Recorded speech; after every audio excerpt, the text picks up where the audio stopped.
So yan mga idol, welcome back my YouTube channel, SMG72 channel. So medyo matagal tayo nakapagawa uli ng video dahil busy. Yung ginagawa po pala natin yan ay storage sa ating kusina, lagayan ng mga anik-anik, tsaka lalagyan natin ng mini cabinet yan na plastic na in-order lang natin kay Shopee. Yan, dyan makikita nyo na binubuo na natin yung ating bakal na 1x1 na tubular 1.5 ang kapal. Yan po. Medyo nakapas forward tayo dahil may limit lang ang oras natin sa ating mga video. Yan, makikita nyo, nilagyan natin ng pinaka platform para paglalagyan natin yan, pagpapatungan natin yan ng ng tiles. So nakikita nyo, nilagyan natin ng pintura. Gamit ko lang po dyan yung pinili lang rin na enamel na black na pang spray. Bali 120 lang isa yan. Isang piraso lang yung nagamit ko dyan mga idol.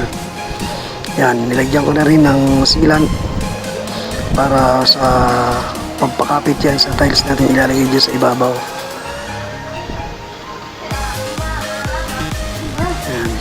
Kabilaan yan, tsaka sa gilid nilagyan din natin ng cut na tiles tsaka sealant.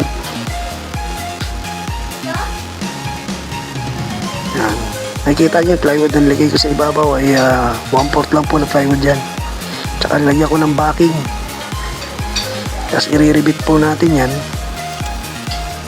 Ganyan lang po kasimple. Yan, nakikita nyo, binutasan ko na rin po, tapos nilagyan ng tornilyo yung pagsasabitan natin ng ating plastic cabinet para po yan sa mga condiments na ilalagay natin dyan sa ating kusina. Yan, nakikita nyo, sinabit ko na. Nakapas forward dyan mga idol, pagpasensyaan nyo na.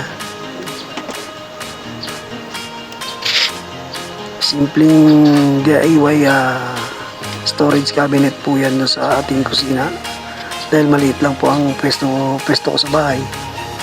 Kaya yan na po ang ating finished project nating ginawa. Yan, yung likod po niya nilagyan ko na sticker. Yan, yung sticker sa likod na wallpaper. So hanggang dyan lang po. Maraming salamat po sa inyong pagsuporta.